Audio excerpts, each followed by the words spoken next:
Okay, good morning. Welcome to the Sports Talk with Kerry Wehmeyer show for Tuesday, October 6th. We're going to be going over previewing Tulane versus Houston. That will be this Thursday night, 6:30. We'll be on live on Sportscaster for the broadcast. So hopefully we are live. So once again, thanks for joining us. We are on YouTube, Twitter, and Sportscast. So hopefully we have Sportscasters. So we'll check and we'll see. We're coming in on Sportscast. So we'll make sure that we're coming in correctly on Sportscast. So let me reload it and see if we're in. And yep, we are in. So once again, I'm glad to see that. I'm happy. 2 viewers coming in. So we will send you the links. So let me go ahead and send you the links over. So you'll be able to have it. There we go. Everything is on.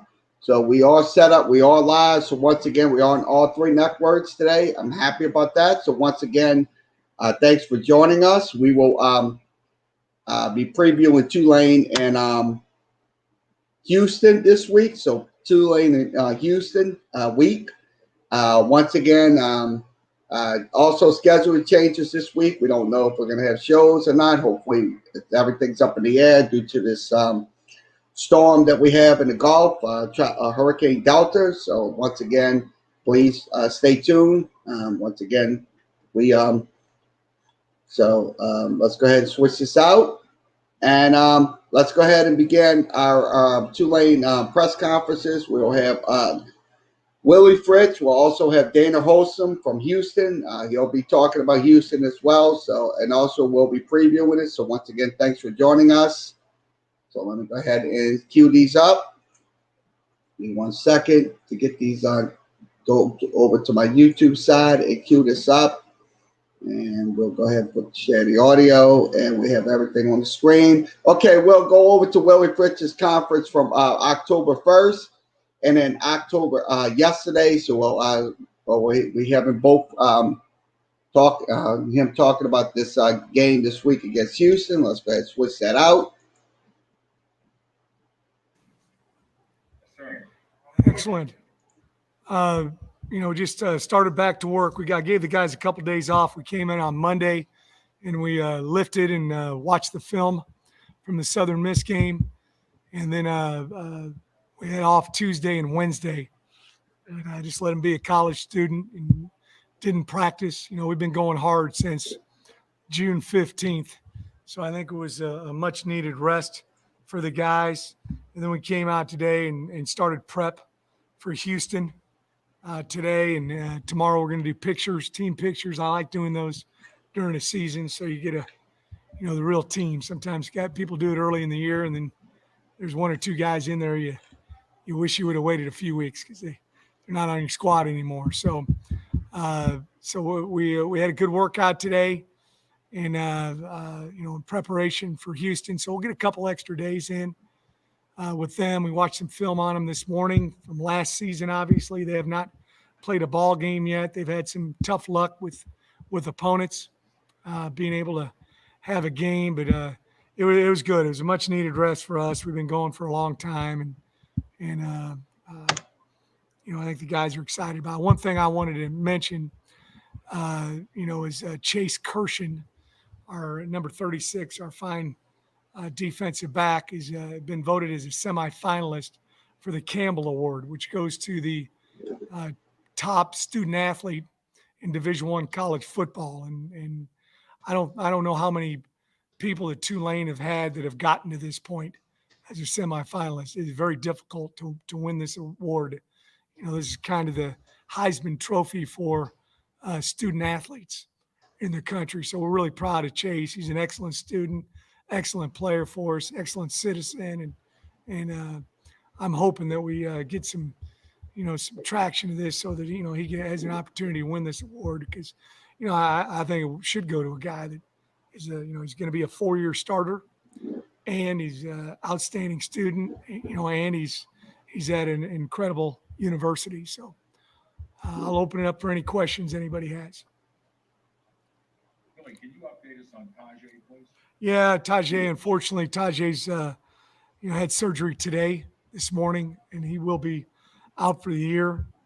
A little bit of it, they had to go in and check and see exactly what was happening. But, unfortunately, he's going to be out for the season for us.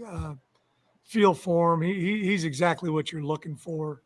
He's unbelievable work ethic, easy to coach, highly competitive, and unfortunately, it's a part of the game that we all dislike. But our thoughts and prayers go his way, and I know he'll have a speedy recovery because that's just the kind of young man he is. Coach, was it a torn ligament? Can you say exactly what? Yeah, it's going to be an ACL, and we think that's what it is. With these MRIs, and we're lucky we got great doctors, but until they get in there, that's 99% certain, 100% when they get in there.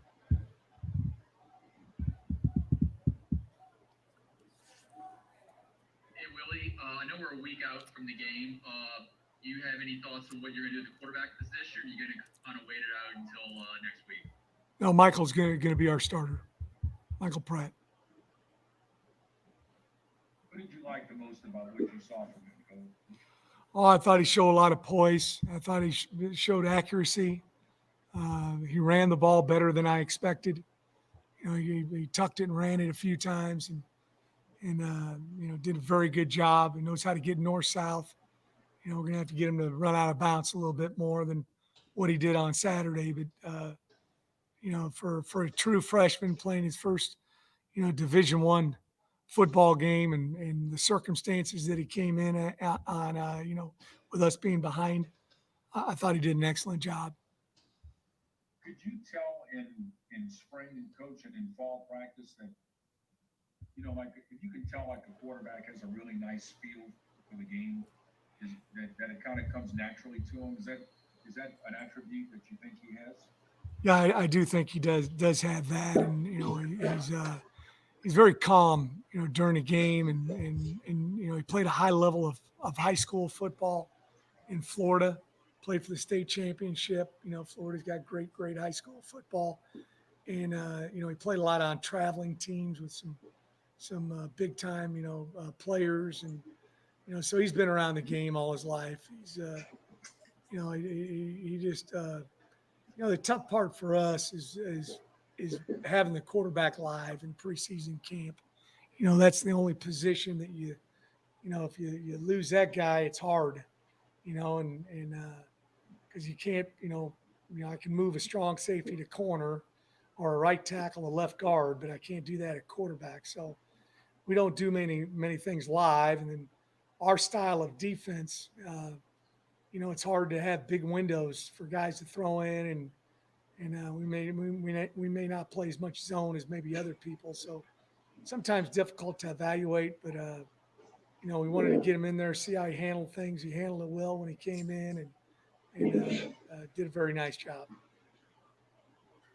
Hey, Willie, I got on about 15 seconds late. Did you say torn ACL for IJ or what? That's what we think, Gary. It's they're having he's having surgery this morning. On Michael Pratt, he transferred to a powerhouse program in Florida as a senior in high school where he wasn't even guaranteed the starting job going in, and he was able to win it. Just what does that say about him as a competitor to you? Obviously, he'd already committed to you guys before he made that move. Well, he's got a lot of confidence, and they had a guy playing in front of him who committed to somebody. I can't remember who. It might have been Southern Miss, and he ended up beating him out and leading them to the state championship. So he's got a lot of confidence and knew a lot of those kids that were on that high school team from travel ball in the summer. Coach, the last time you were on television, it didn't exactly work out the way you wanted it to. To have another shot at it next Thursday, how important is that to the program to be on national TV and kind of show people what you have in a little better light? Well, this is a national TV game. I think all of our games have been on some station this season, but yeah, it's good. We didn't play well two weeks ago, and particularly in the second half. and we're going to have to play great. Houston's, they're playing at home. They're going to be fired up with, playing their first home game. They've got a lot of new players that they set out last year. I think they got 33 transfer guys from junior college and Division I schools. There's always that indecision about exactly who's going to play and what they're doing and if they're changing things. And we got a template to work off of from what they've done, what they did last year, and what their coordinators have done in the past. But there's always going to be some new wrinkles, based on personnel and what they want to try to accomplish. So, that's always there'll be a feeling out process early. You've been coaching for a long time, but I'm pretty sure you've never been in a situation where you were playing your fourth game and your opponent was playing their first game. Just how unusual a situation is that? Very unusual. They've had some tough luck with different schools. Not being able to field a team. So I feel for them. I know that's difficult. That's very, very unusual. Obviously, losing Spears is a huge loss, but you're really deep at that position. How is that sort of the position you could almost most have afforded to have an injury like this on your team? Yes and no, because we're losing a great player for this season. He just is. He brings so much to the team besides his level of play when he goes out there and plays. He's an example about how to practice and how to prepare for a game. I mean, he really does. He does as good a job of that as anybody I've coached. I've been doing this a long time. So, some guys are going to have to pick up the slack, obviously. Stefan Hutterson had a huge game the other day. He's been around here for a long time. He's had some big moments, but how big of a role is he going to be able to play now for this team? Oh, it was a big game for him. He's from right there and next to Southern Miss. He wasn't recruited by them coming out of high school, so I know he had a little chip on his shoulder, in the game. But he just does everything well. He had a couple of nice blocks on kick returns for Amari. There's a lot of stuff that's not publicized. He does a lot of the dirty work. Had a nice catch, had some nice blocks, and then obviously had some great runs. He's got excellent vision for running back. One time we ran a stretch play outside zone, and he hit it in the backside A gap. And you got to have great vision in order to do that.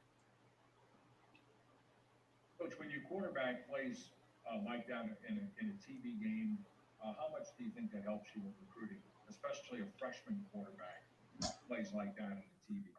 Oh, I think it helps you. I think it's, I think people, the big part is winning. Being on TV, winning leads to more games that you're on national TV. That's it helps us in recruiting. We recruit nationwide, and all these kids watch these games, and I talk to 3 or 4 student athlete prospects every day, and they all watched us last week, and they'll watch us again this week. Are you giving the guys the weekend off? What is or the next day off? What is the practice schedule? Well, we're going tomorrow. We're going with pictures, and then we'll practice just like a regular week from that point. So tomorrow will be like a Sunday, and then Saturday will be like a Monday, etc. Yeah, that's what I meant. Obviously, the game's Thursday. You like Thursday games, Coach? Yeah, I think it's good also coming off a bye, and obviously being on national TV, it's a great opportunity for us to, highlight our program. Now that the other team has some tape on practice, do you think they'll be able to make some adjustments, and as a staff, are you anticipating that, or is that something that might be a little bit overblown? Oh, we're going to run our offense.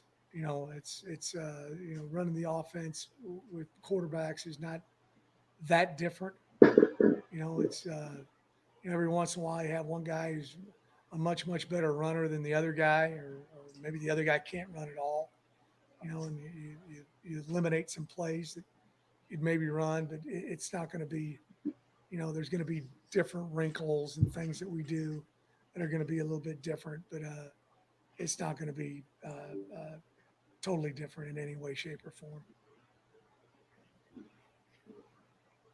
Anything else for Coach Fritz? All right, thank you all. Thank you. Okay, switch over to Monday. Have you been surprised by Noah Seiden's development? Just a walk-on, he could you order scholarship to playing It's going to take a few minutes, so let me switch it. Well, sometimes it's difficult for us to get, quality walk-ons, and I really think that our coaches have done a better job of that over the last few years. We got a bunch of guys that I think have an opportunity to play for us.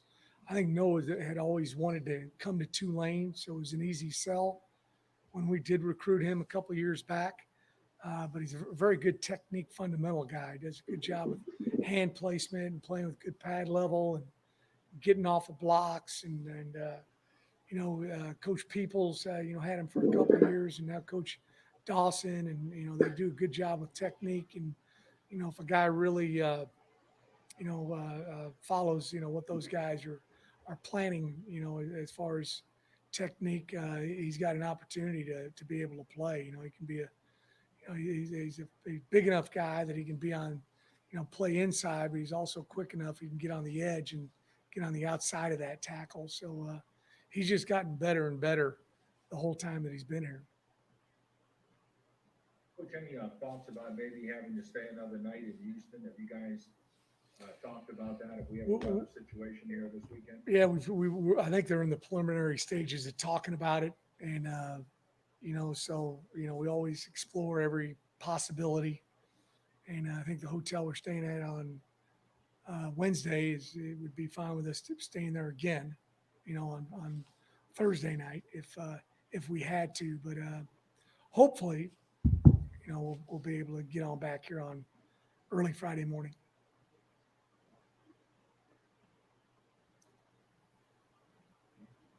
Anything else for Coach Fritz? I don't think so. Good.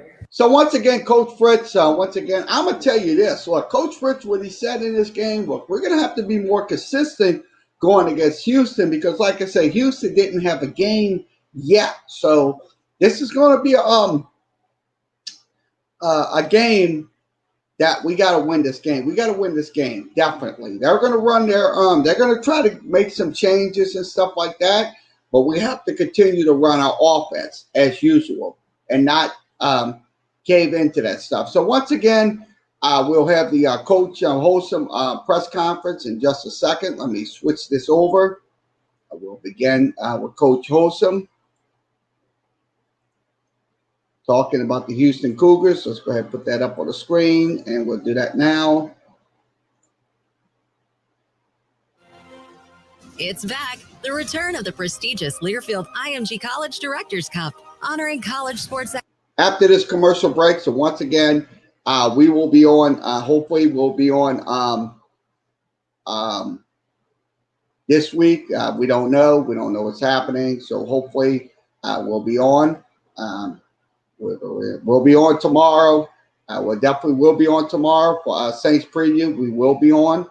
But Thursday, Friday, Saturday, we don't know. It's probably up in the air. So once again, Coach Wholesome. Really, what challenges do the Tulane offense possess, specifically the rushing attack? And can you talk specifically about their two running backs, Spears and Carroll?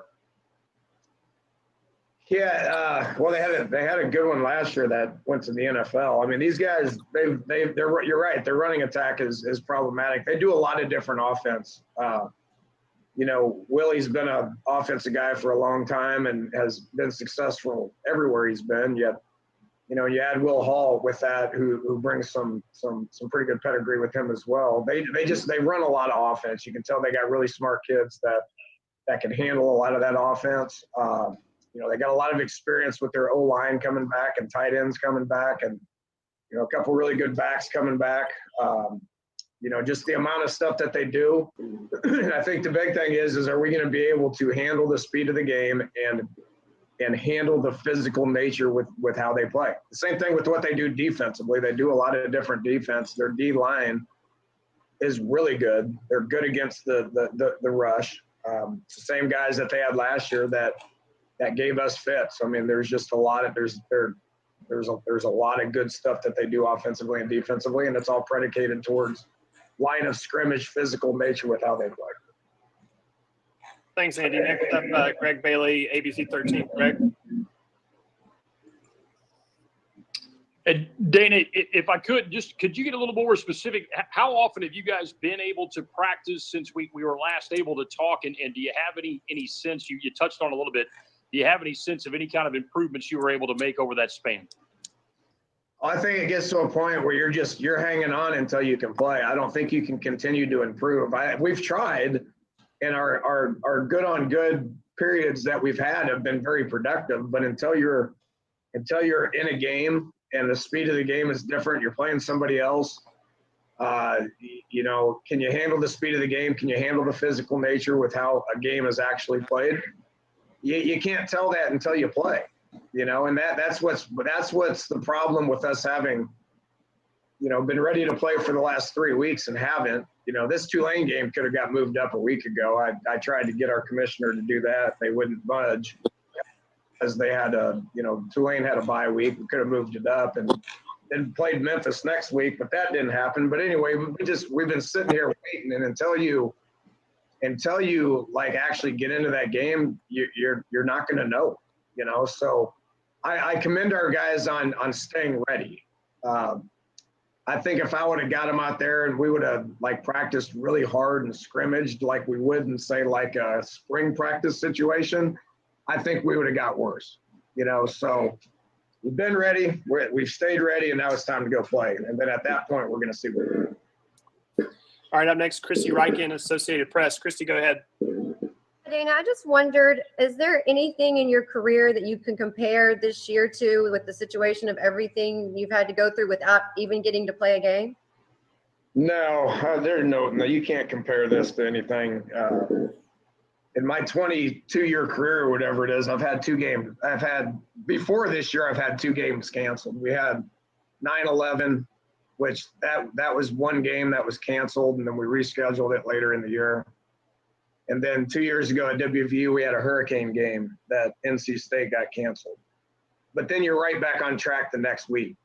This is on a whole nother level. The one thing that has given us hope is we sit here on Saturdays and we watch other teams playing. We know we're ready to go. We think we have a good football team and we're excited about playing. The fact that some games got canceled and postponed out of our control, I commend our team for just hanging in there and understanding that conference matters. And this Thursday, we get a chance to play a conference game, and we're excited about it. And I wondered, you kind of touched on that, but the level of excitement within your team when you work for so long and you think you're going to play and then you don't, what's the level of excitement this week for your guys? I'd say it's pretty high. We had a pretty good spirited practice yesterday, and we'll get back out there this afternoon, and we're on track. We know what the schedule is, and we know we got an opponent coming here on Thursday. So I'd say it's pretty high. I think we're all excited about getting out there and playing. All right, next up, Vanessa Richardson, KPRC. Then I'll swing it back around to Joseph. Vanessa. Hey, Dana, how would you describe the mood of your team the last couple of weeks? I'm sure there were a lot of ups and downs. And were you kind of using this as an opportunity to teach them to control what they can control and whatnot? Yeah, definitely control what you can control. The one thing I've been proud of is I think we're probably closer as a football team than we've been, just because we've been through some things and some setbacks and some things that we can't control, and we continue to do the right thing and continue to practice and stay ready. We know this isn't on us, so we just hang in there, and I think we've all done a good job, players and coaches and players, of taking this as an opportunity to be able to get to know each other a little bit better too. There's been some meetings that wouldn't have happened. You get into the routine of just coaching, and preparing for a game, you forget the human element to some things. So, I've seen a team that's kind of gotten pretty close, and maintained a positive attitude and maintained good practice skills, and I think we're in a good spot. I think our morale's high, and I think we're ready to go. Thanks, Vanessa. JD, you got one more? Hey, Dana, has there been some value to being able to watch some of the other games going on since you're not playing, and maybe seeing what other teams are doing, aren't doing, maybe what they focused on in camp, that kind of stuff? Yes and no. I mean, I've been calling around, and I've just sat and watched TV like a normal fan, like you guys probably have on Saturdays. Trying to take some things that what the end game stuff's like, whether it's silence or crowd noise or music or pre-snap stuff. Creating your own energy on the sidelines, I think is going to be important. Just because you're not in a stadium that's going to be 100% or anywhere close to it. I just think you get to a point where until you get in that game situation, you just don't know. You just don't know what you got. And we got a lot of returning guys that have played a lot of football. We're really experienced. So I think we will settle down really quick and be able to adjust to it really quick. But that's going to be a key component to what we're doing just as far as settling down. The team, they showed us what the decal is going to look like, the equality sticker. We talked to you at the March. What does that symbolize to you and the team to have that equality sticker? Yeah, it's a university-wide sticker that all sports are going to kind of take part of and stuff. I know Chris is very important to Director Pesman to have something that each sport can kind of hang their hat on. So the equality sticker that has that right there is just something that's really unified our entire athletic department, and something that we can stand by, not only just as a football program, but as an athletic department as well. All right, anything else for Coach? Got one more question from Sam Kahn. If not, I'll let Sam fire away really quickly. Hey, Dana, kind of off topic, your boy Leach goes back to Lexington on Saturday. I'm curious of anything that you remember from that time, maybe visiting Lexington, or what he was like 23 years ago. Yeah, I got that message and I started thinking about that, Sam. Sorry I didn't get back to you, but I was trying. I didn't spend a whole lot of time there, honestly. I did a camp or two, and it was kind of when the air raid thing was really getting going. I mean, we did the air raid stuff at Iowa Wesleyan and Valdosta State, but this was the first time it was on the SEC level, and they kind of took it by storm a little bit, so Mike's been in that situation before. You forget that he was there a long time ago. I mean, Mississippi State's wasn't surprising what they did, a couple weeks ago and doing that at LSU. They got to find a level of consistency, I guess, because they didn't play great last week, but I was the one game I went to back in the day was when Alabama went up to Lexington and lost. They beat them, and that was a huge win for Coach Mummy and for Coach Leach, and and that's kind of when the ball started rolling in the right direction. So it's going to be fun to see Mike do that. I think he's going to have the capabilities of being able to beat anybody anytime. He's always possessed that. Did the success there kind of validate it, because it was in the SEC and a place that was 3 yards and clouded? Does it kind of validate what they were doing and what you guys were doing, previously? It was ahead of its time at that point in the SEC. Now everybody's doing it, right? So, I mean, it's funny how 20 years ago they go to Lexington, have success. Hal's got all kinds of job offers, and then Leach goes to OU, and then obviously Texas Tech and Washington State. And now he's back in the SEC in the league where they're all kind of spreading it out and throwing it around now, right? So what they did 20 years ago is finally got to a point where they're all doing it. It's kind of fun to watch. Cool. All right, thanks everybody for joining us. We'll see you back for player availability at 1:30. Okay, once again, we'll preview Houston and Tulane. Let's go ahead and go over to the preview pages. I'm going to covers.com.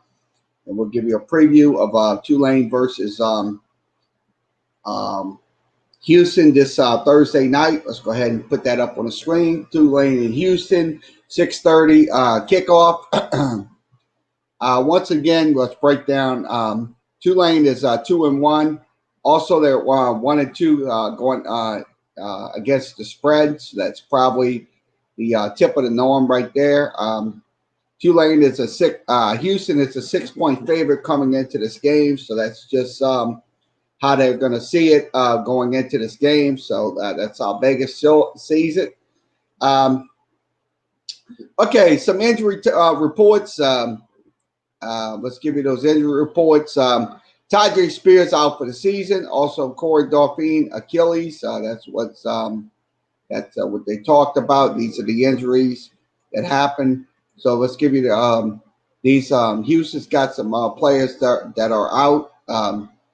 They have Carr with back injury. Also, Ingelston disclosed. Also, Kurt Curvin disclosed. Williams out for the season. Also, Henry out for the season. That's eligibility. So out for the season eligibility. Also, so they've been having some injuries. Let's go ahead and give you the stat breakdown on them. I'll give you a stat breakdown on these two individual teams.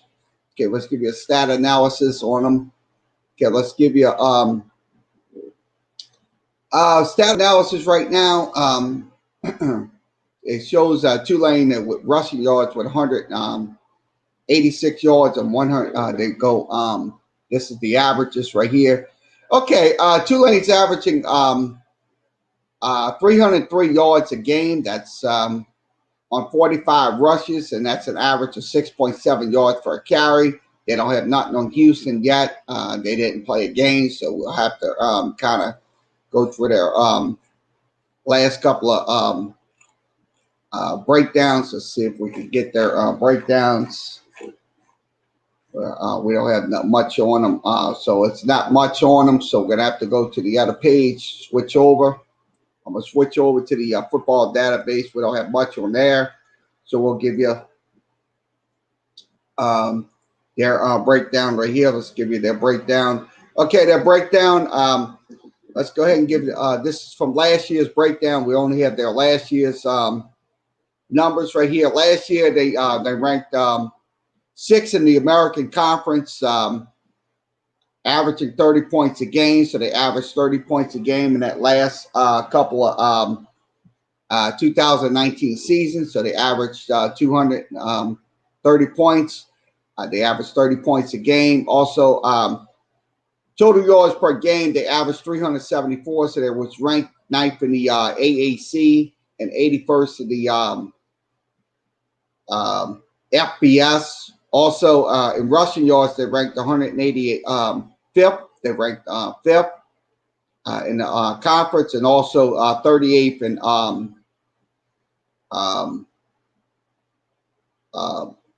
rushing yards. That's 38th in the FBS. Also, in the passing yards, they're ranked 9th, and they also ranked in the conference, and also 97th in nationally. So I'll be honest with you, this is a very they throw the ball for 186 yards in games. So that's what they do. They throw the football right there for 186, and they run for 188 in football games. So that's just the tip of the norm. They average 374 yards a game in their last season. So that was they didn't play this year, but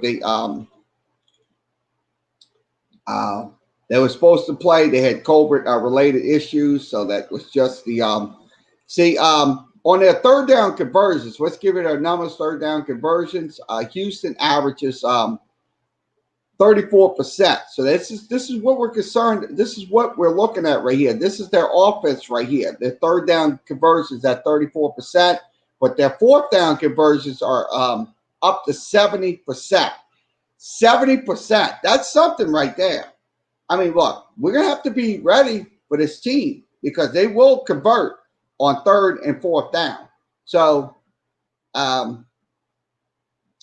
they had 4,000 498 yards in games. So they averaged over 4,000 yards. Now, they average over 815 plays a game. So this is what we're talking about right here. So they'll run the ball 466 times in football games. So they'll run 466 times. So that's on 2,257 carries. So they're going to run this football. They're going to throw the ball 199 times in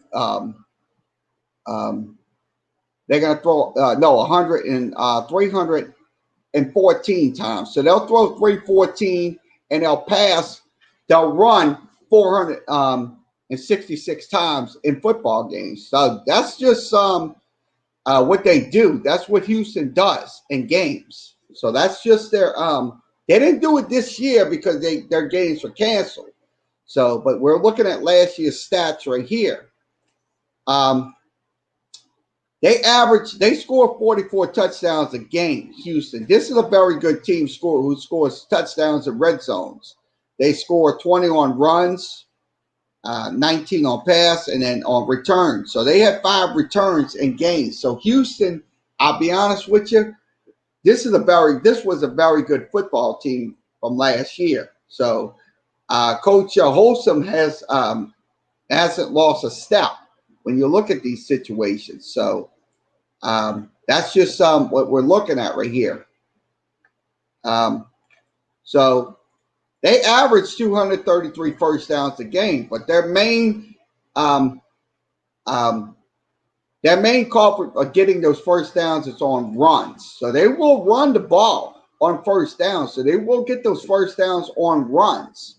So we'll see how they rank from last year. Let me go get some stats from NCAA. We'll go ahead and get that in a second. Let me go ahead and get some NCAA rankings for them. We'll give you their rankings from last year. We'll rank them. So we'll give you their stats.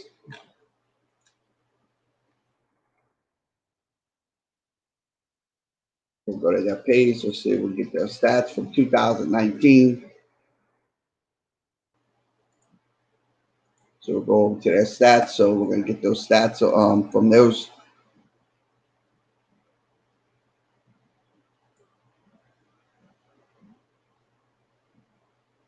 I'm going to go through all the stats. I'm going to go through last year's stats from Houston stats. I'm going to go through their stats. Let me get their stats up in a second. Let me get Houston stats.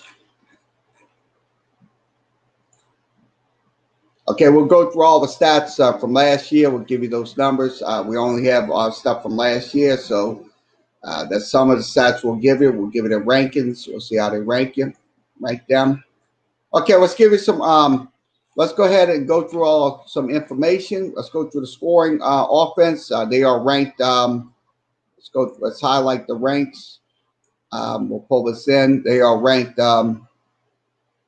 In scoring offense last year, they were ranked 11th in scoring offense. That was this was scoring defense. 6.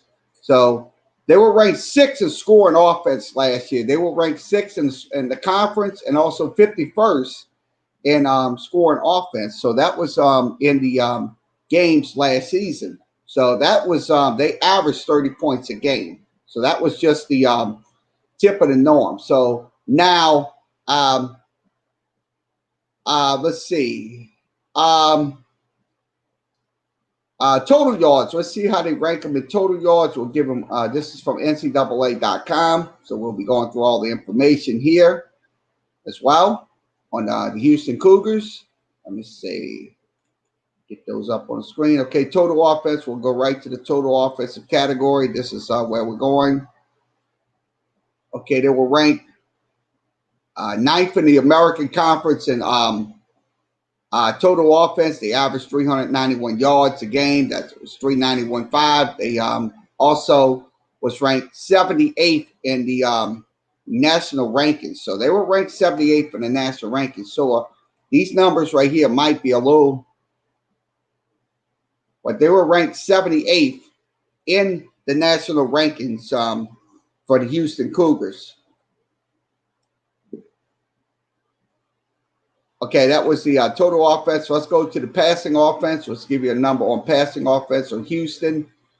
I'll give you a number on them. So I'll pull this up on the screen. So we'll make it a little bit bigger. I know it's a low, about 100%. So we'll make it a little bit bigger. Okay, this is what we're talking about right here. In passing offense, Houston was ranked 9th in the conference with 203.3 yards, and also 91st in the FBS. So they kind of was a little bit, I'll be honest with you, was a little bit on the, so this is what we're showing you right in this screen right here. I'm going to pull it into my screen so you'll see it. So I'll go full screen with it. So that's what we're talking about here. So this is the Houston from last season's football from 2019-2020 season. That was ranked 9th in the conference in passing offense. Now, let's give you the first down offense. We're going to give you those breakdown numbers. Their rank and where they was ranked. I'll go ahead and pull that into my screen. Let's see. We'll pull in the first down offense. Okay, they were ranked 10th in the conference. They were ranked 10th in the conference with 233.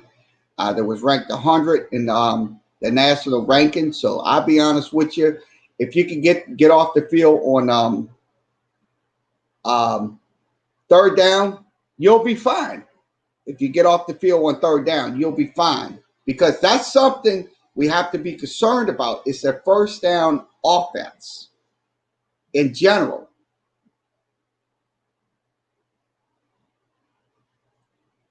Now, we'll go over to their third down conversions. We'll give you their third down conversions as a team. Okay, the third down conversions, Houston was ranked 11th in the American Conference in third downs. They averaged 34%, so they were ranked 11th, dead last. And also they were ranked 108th nationally. So that's just the tip of the norm right there. When you look at the third down conversions, look, Houston, they're not a good third down conversion team, but they will try to convert on third down. So that's just the what we have to be facing right there. That's what we're going to be facing versus them this week.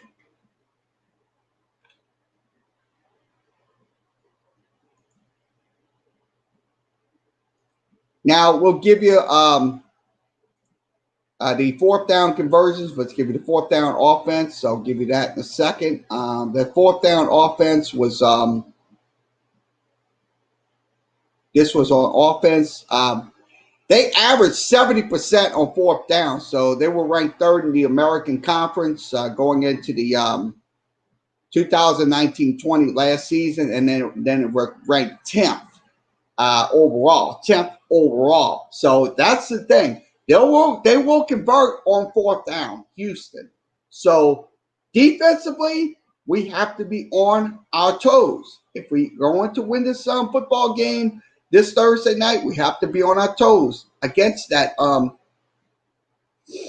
against the fourth down because Coach Olson, you know how he is. He's going to go for it. If he don't go for it, get it on third down, he will definitely go for it on fourth down.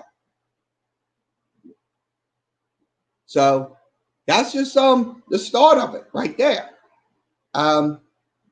Let's go over to some red zone breakdown. We'll break down the red zones for you. I'll break down the red zone rankings for you. I'll break down, this is the Houston Cougars. We'll break them down for you. Okay, red zone offense. I'm showing the red zone, this red zone defense. We'll pull this in. We'll highlight this and it'll be in. So this is going to be red zone offense. Let me get a rank and pull this in. That's the wrong one. We got to go to the next one. Next category right here. This is the category I'm looking for. Okay, red zone offense. Okay, red zone offense. Make sure I got the red zone offense highlighted. Okay, red zone offense. And now I got defense. I need to go to the red zone offense. Highlight the red zone offense. So red zone offense, we got it set up. Red zone offense. Make sure we got the red zone offense selected. Okay, red zone offense, we got it selected. Got it now. I got it highlighted. Okay, they're ranked third in the American Conference and also 35th overall. So with 88%, so they're pretty good. 88% in the red zone. So I'm pretty sure they will be consistent in that red zone going in to this Thursday's football game with the Houston Cougars. So I'll be honest with you, that's just what we're looking at here. I'm going through these numbers right now. Also, let's give you the rushing offenses. Let's give you the run offense. On them, the run offense, they were ranked in the top 5. They averaged 188.2 yards a game. And they were ranked 37 nationally. So they were ranked 37 nationally. So I tell you what, look, they're going to run the football. They're definitely going to run the football in this game. So they run 466 times in games, the Houston Cougars. So that's just the tip of the norm right there. But they will throw 300 or over 300 times. So this is a combination of both right here. This is an absolute combination of both going into this football game. This coming Thursday night. So I'm looking to see what we can do. We've been doing pretty well. So let's give you their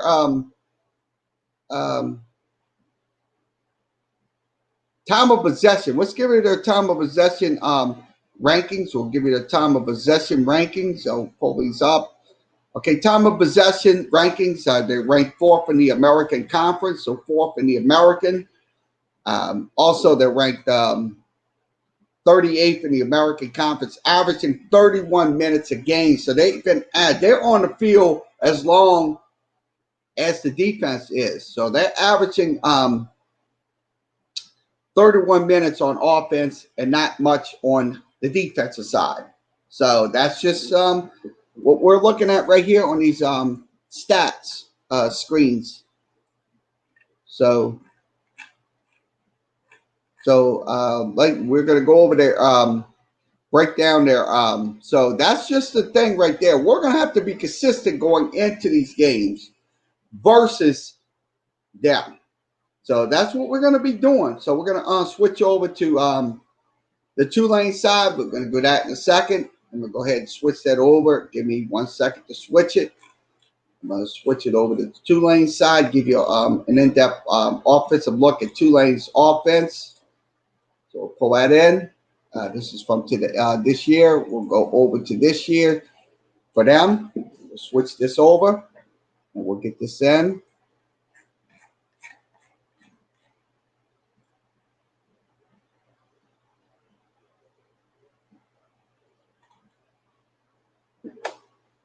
I'll get Tulane in. Let's see. Okay. See if I can pull it in.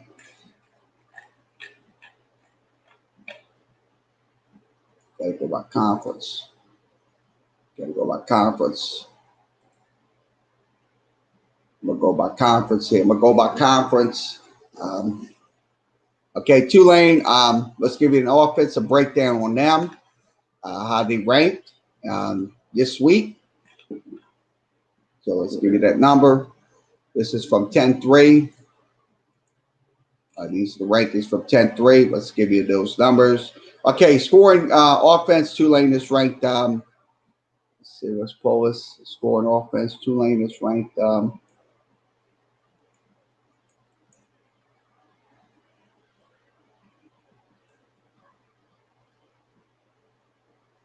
So Tulane is ranked third in scoring offense, averaging 39 points a game, also 16th in the American Conference. So I like what I'm seeing out of the scoring offense, scoring those 39 points a game. So I like what I'm seeing. I absolutely like the improvement from last year. So it's from this year to last year. It's a significant improvements. Now, total offense. Let's give you a total offensive breakdown on them. Let's give you a total offense of Tulane. So I'm going to highlight it. Hold on. Give me 1 second to highlight it.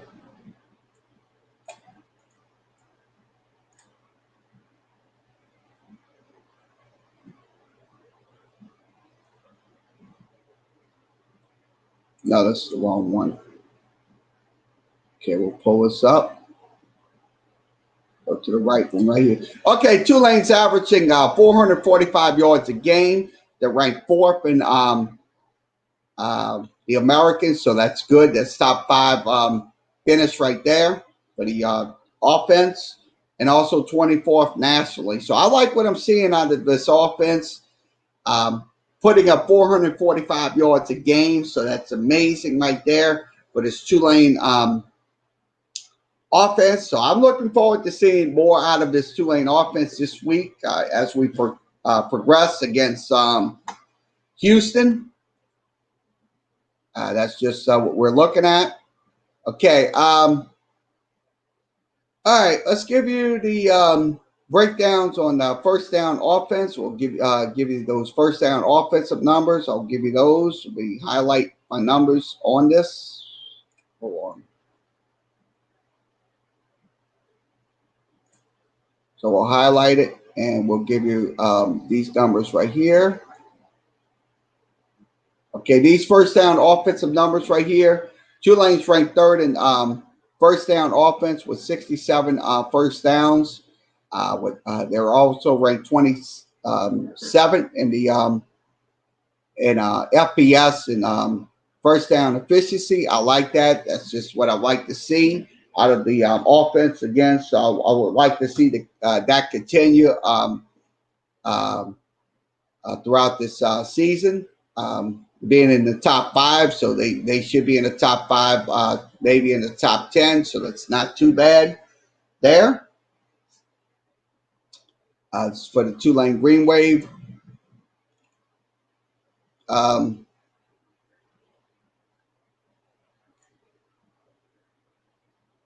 So we'll pull up the, we'll go to the third down efficiencies. Okay, third down efficiencies.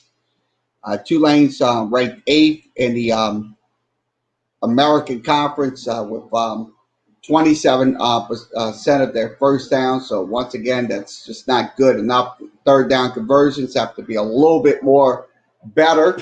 I want to see that 27% go up a little bit more. So it's 8th in the conference and 68th overall. So we have to be more consistent going into these games versus the Houston Cougars. So that's just what I want to see happen during this football season with these rankings.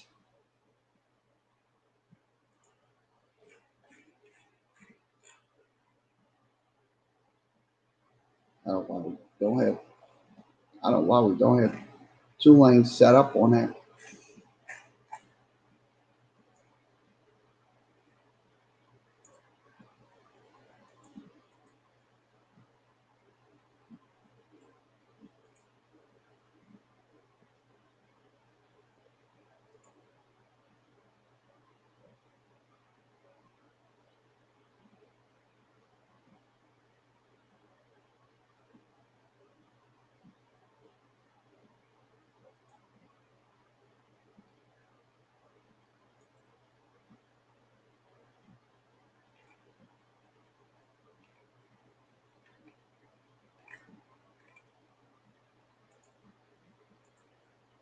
Stat sheets.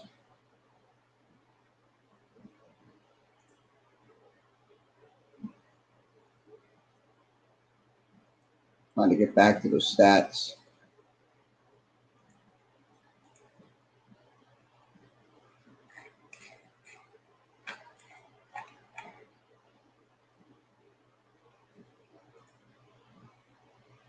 So we're going to go back to fourth down conversions. We'll switch back to fourth down. So we'll go fourth down conversions here. So fourth down conversions, Tulane is ranked third and fourth down conversions, and also 36 overall, 56%. I like what I'm seeing out of their fourth down conversion rates going in for Tulane. So I'm really happy what I'm seeing out of the fourth down conversions. So once again, how you doing, Debo? What's going on?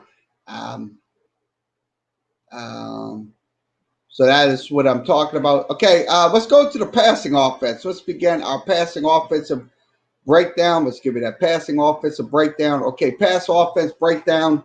Tulane's ranked 7th in passing offense, averaging 147 yards a game.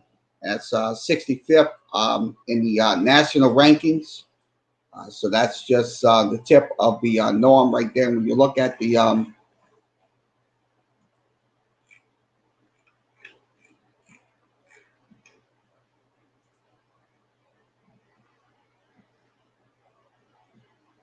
that's just the tip of the norm. So the 7th in the conference is kind of the tip of the norm right there. So that's what we're looking at, 147 yards a game. The average of 147. Now, rushing yards. Let's give you the rushing offense. I'll give you that rushing offensive breakdown. I'll give you those in a second. Now, the run game, I am very happy with this run game. I am happy. We are ranked 2nd in the conference, so that's good. 25th nationally, so 25th nationally for Tulane. So I'm very happy what I'm seeing out of that. So I want to see more. Like I said, this week, sure, we're going to have Michael Pratt in there at quarterback. So we're going to have that game-like experience. So that's just what I'm going to be talking about here in these games. So that's just what I'm looking at. So that running game, look, I'm very impressed with that running game. So we are 2nd in the NCAA. So I'm glad to see our 2nd place finish. So we're in the top 5 when it comes to those running games. So I say keep doing what we're doing, pounding that ball every single time on downs. So once again, that is the rushing offense. We will go over to the red zones. Let's break down the red zones. I'll give you the red zone offensive efficiency. I'll give you the offensive efficiency in a second. Just have to switch it.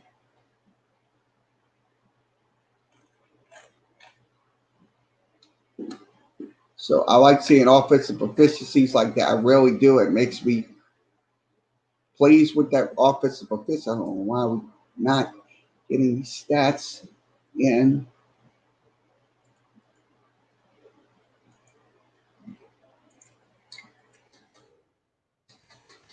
I have to go back. I don't know why I'm switching.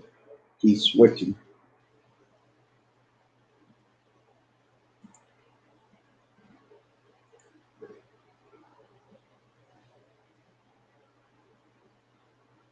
Just don't want to stop.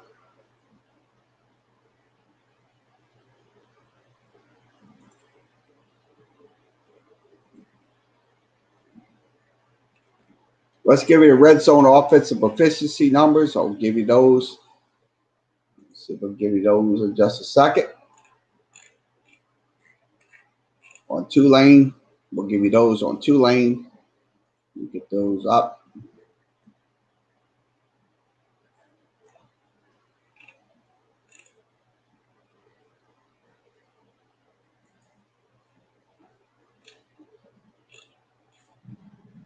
Okay, we'll give you those.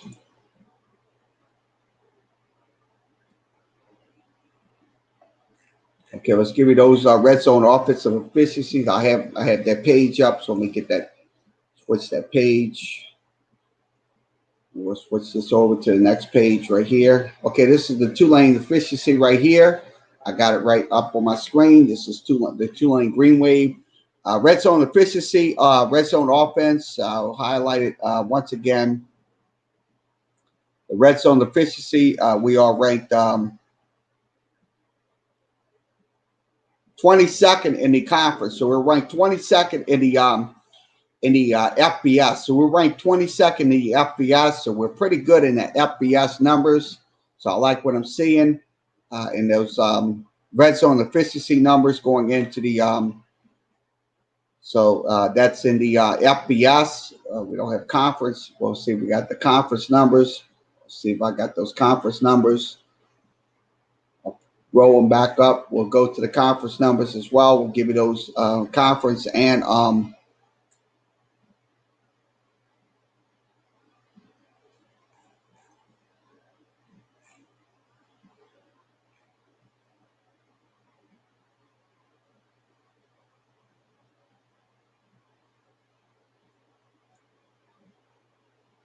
also, we're ranked second in the American Conference when it comes to so we're ranked 22nd in the nation and also second in conference, averaging 91.7. So I like what I'm seeing out of this red zone efficiency. I really like what I see out of this red zone efficiency. So keep doing what we're doing. That's just we keep it up, continue to do it, keep doing. Keep progressing like that. I like what I'm seeing. So I want to see that every single time, those progressions every time. In football games, I want to see those progressions.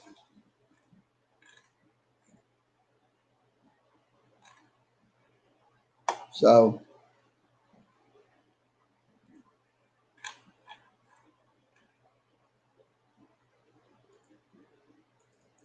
I'll keep. Okay, I'm going to switch this out. And I'm going to go to another feed. I'm going to go over to another feed. Let's give you some more numbers. I'll give you, let's go ahead and give you the defensive numbers now. We'll give you defensive breakdown. Okay, I'll go ahead and give you the defensive breakdown in just a second. I'll pull the stats up in this area. I'm going to be pulling up stats from this screen.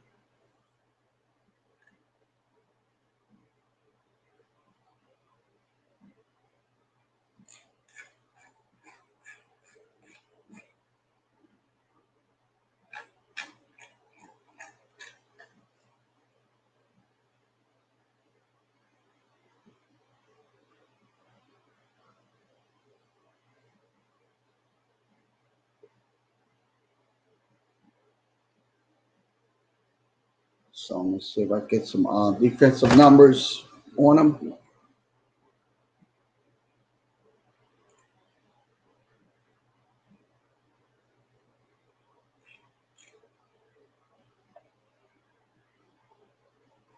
Okay, these are the numbers through the 3 games. We'll give you those breakdown numbers. I'll pull those up in a second.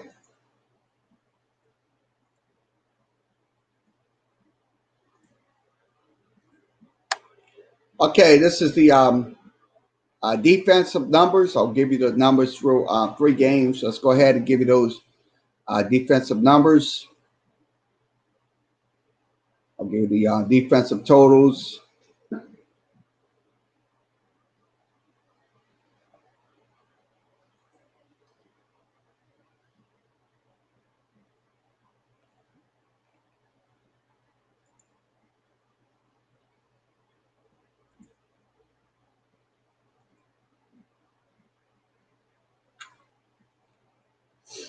Okay, this is the defensive numbers. I'm pulling them up right now, so I've got it right on the screen. Okay, the again, in the scoring plays, let's give you the scoring offense. Let's give you the scoring defense. I'll give you that numbers right now. Scoring defense. Let's go ahead and give you the scoring defense going in. Okay, these are the defensive numbers. Tulane scoring defense average had 75 points scored against them. They had 75 points scored. They had let's see 9 touchdowns against them. So far 9 touchdowns against the Tulane defense. That was in a situation. So it's 75 points. So points off of turnovers. was 14, but they given up 75. So the last couple of games, they've been giving up 75 points defensively. So that's just my take on it. And also, let's give you their ranking summary. Let's see what they're ranked on defense. Okay, their scoring defense, they're ranked for Tulane. They're ranked. We'll give you that scoring defensive numbers. They're ranked. Let's see, on scoring defense. We'll pull it up right here. See if that's the scoring defense. Yeah, they're right there. Okay, we're ranked 4th in scoring defense. So we also ranked 29th in scoring defense. So we're ranked with 25 points a game. So that's just what we're discussing right there. So so I'll be honest with you. I'm glad to see this less. I hope this is more less than that. So scoring defense. So let's give you the break down the total defense. Let's give you us numbers on them. Okay, on total defense, let's pull this up. Total defense, Tulane is ranked 3rd in total defense. They give up 368.3 yards a game, and that's 23rd in the FBS rankings. So I'll be honest with you, we're in the top 5 when it comes to total defense. So I'm glad to see the top 5 total defense of play for this season. So let's go ahead and give it the first down defense. First down defensive numbers for the Green Wave. First down defensive numbers right now, they're averaging 57 first downs on defense, but they're ranked 5th in the conference, 41st overall. So that's just how it goes. So they only giving up 57 first downs a game. So I'll be honest with you. Hopefully that will continue. Don't give up any first downs, because that's the biggest. That's the money ball down right there. Is the first down in situations going into a game like that. So you have to be more consistent when you don't give up those downs and distance. Now let's go to the third downs. Let's give you the third down consistency, third down defense consistency. We'll give you that number right now. We highlighted it. They're ranked 3rd in the conference. So 3rd in the conference. So on third down defense, that's only 38%. 29th in the FBS, which is pretty good. I like what I'm seeing out of those third down defense for Tulane. So I want to see more third down defensive plays, getting us off the field consistently, because we have to have that going into the, against Houston, because Houston will burn you every single time. Now let's give you the 4th down defense. Let's give you the 4th down. We'll pull these numbers up. I'll stretch them out for you. I'll be full screen. I'll be stretching it out for you so you'll see the numbers. I'll pull these numbers a little bit up a little bit more so you'll see it. There it is. We've got it zoomed into 200. Okay, this is on 4th down, so I'm going to move that up a little bit. So let's see if we can get it up a little bit so you can see it a little bit better. Okay, once again, ranked 4th in the conference with 50% given up. That's on 4th down defense. That's 25th in the conference, so that's pretty darn excellent. If you're in the top 5, so if you stay in the top 5, if you're a top 5 4th down defense, that would be a great combination. You got to stay within those parameters, because you got to have those parameters. So let's go ahead and give you the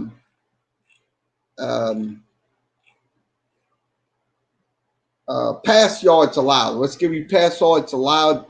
They're ranked 7th in pass defense, pass yards allowed. So Tulane is ranked 7th and also ranked 41st. They're giving up 255 yards. So that's in the top 10 when it comes to pass yards allowed on pass defense. So sacks, passing efficiency defense. Let's give you those numbers. Tulane's ranked 8th in that area and 54th in the nation. So it's 54th in the nation when it comes to that numbers. They're averaging 150 yards a game. Now, turnovers gained. Let's give you a number on turnovers gained. They're ranked 7th. They only have 3 turnovers, so I would like to see more turnovers in games. So I like to see gain that ball right there. The turnovers lost would be on offense. They're ranked 1st in it, so that's something we cannot afford to lose the ball all the time. But we turnovers gained. Turnover margin right now is we're ranked 6th in the conference and also 37 overall. Now let's give you the red zone defense. We got it right on the screen. Red zone defense, Tulane is ranked 6th in red zone defense, giving up 85%, and also 38 overall in the conference, and not in the conference, in the FBS, 38 overall. So that's something we're going to have to be consistent with, is our red zone defensive proficiencies, not give up any touchdowns, just give up a field goal. That will be fine, but don't give up a touchdown. That's what we have to instill into them, not giving up any scores in those red zones. Now, pass intercepted. Pass interceptions. Tulane is ranked 9th in that conference play on that, and also 51st. Also, they're ranked. They only have 1, so they have to be more consistent getting on those balls. Defensive touchdowns. We don't have a stat on that. Now.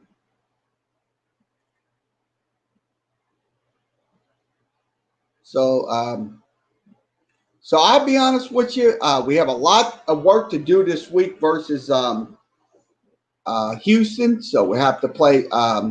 So team sacks and gains. Let's give you sacks and gains. Let's give you the sacks on defense. I'll go ahead and give you some sacks on the defense. I'm going to give you some sack numbers on defense. Sacks on defense.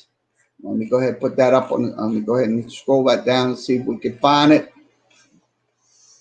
And let's see.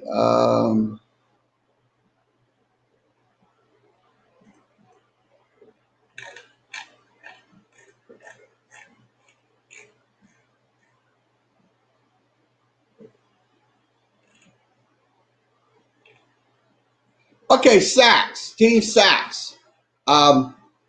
They're ranked 1st in the conference when it comes to that. 1st in the conference and 12th in the FBS with 3.67 sacks. I like what I'm seeing out of the defense. So I want to see more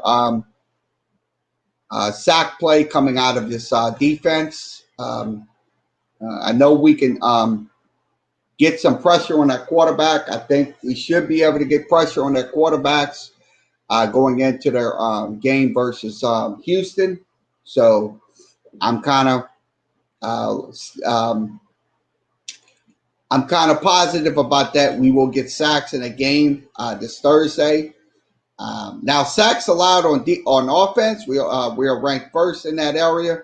We can't be giving up sacks. That's just, we have to not be doing that, because that's just cause of us losing the football and stuff like that, and going 3 and out. So we cannot do that. So that is something we have to continue to work on. Not letting any defensive lineman go through those holes, because if you let those defensive linemen, like those linebackers and cornerbacks and whoever, you will get sacked, and that's it. So Once again, these are the Tulane breakdown stats. So let's go ahead and give you the numbers. Let's give you the trend numbers. I'm going to go ahead and give you those in a second, and we'll wrap this up.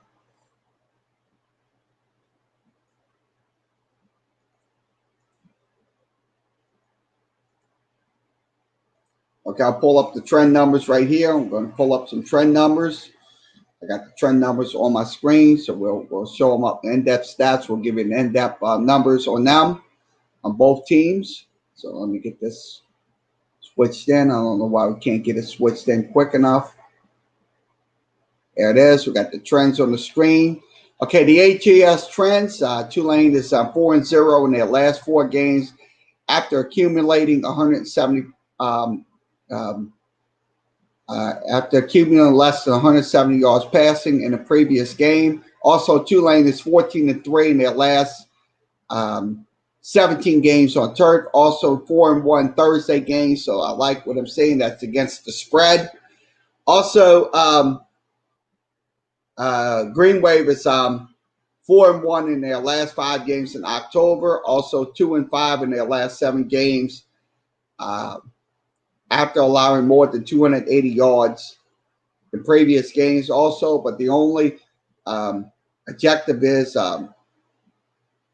Tulane is 1-4 in their last 5 games following ATS wins. Also 1-4, so 1-4. Also 1-4 after the last 5 games as a road dog. Also 1-5 in the ATS in their last 6 games.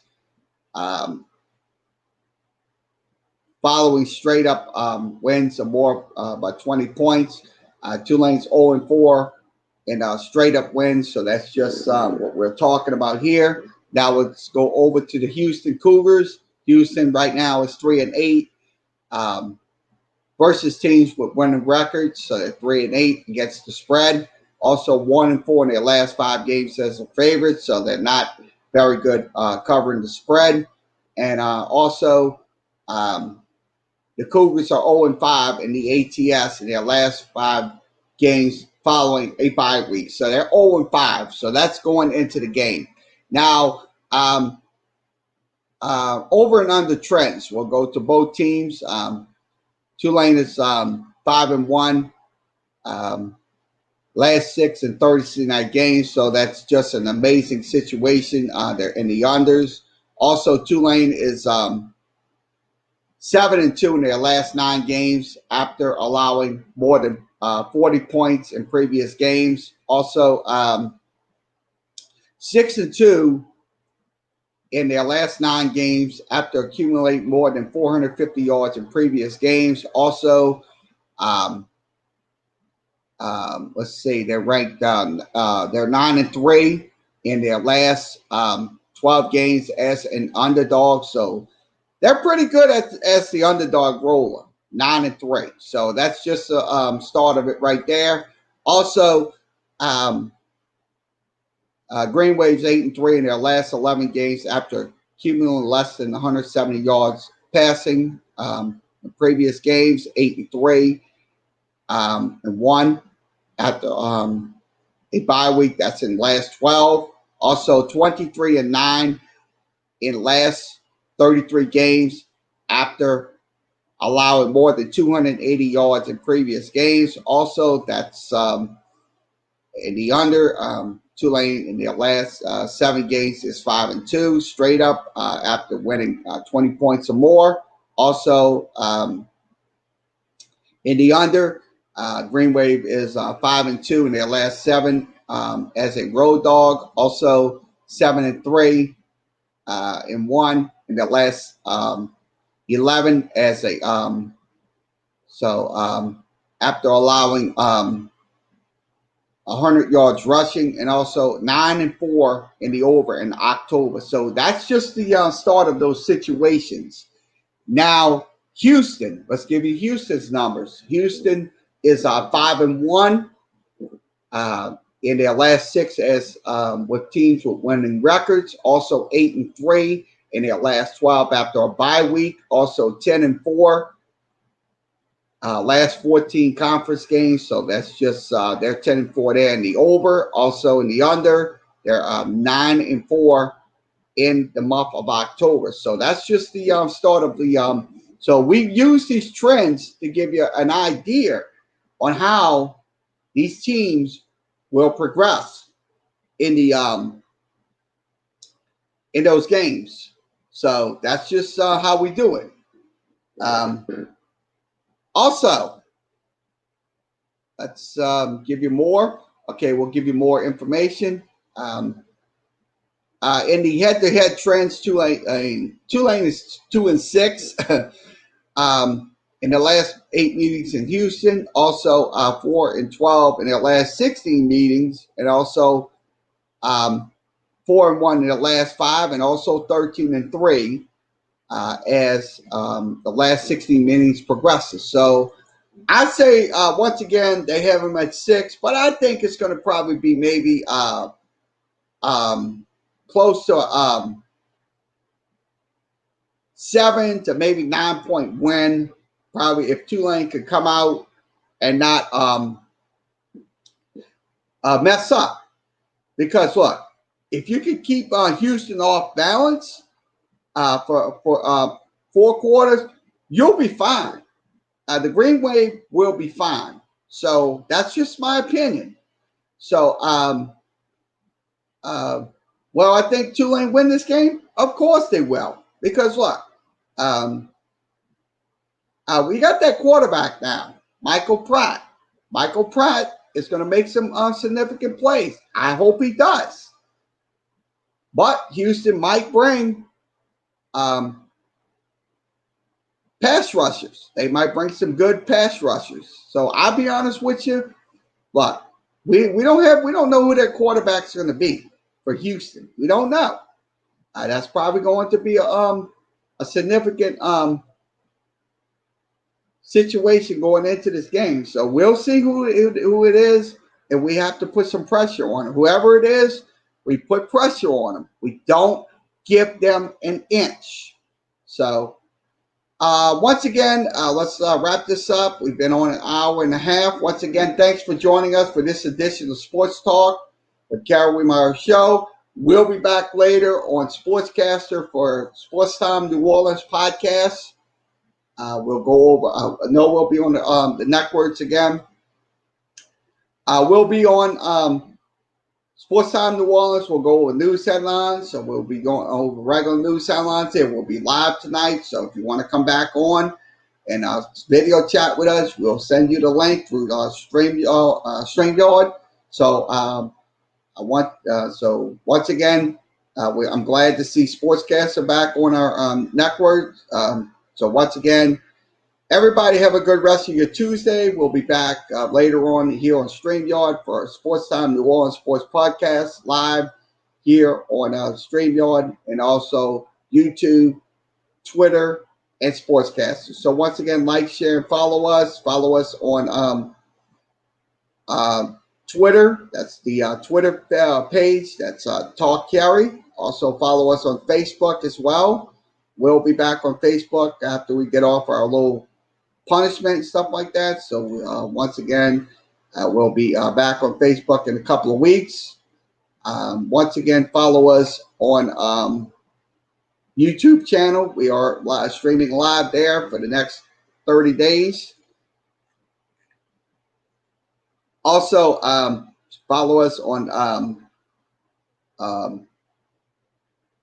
Tumblr. Also follow us on Sportscaster, the official flagship and play-by-play coverage of LSU, Tulane, Saints, and local high school football here on Sportscaster. Follow us on that channel page.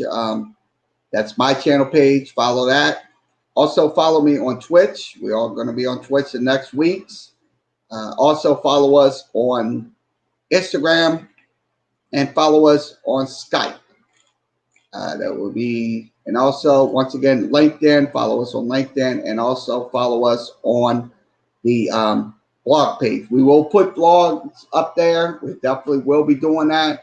I'll be putting certain blogs on there. So that will be the blog page for the shows. So once again, also, if you want to email us, you can. I'll have the email on the screen. Once again, put that on the screen, and that will be definitely on the screen for you. And once again, everybody have a good rest of your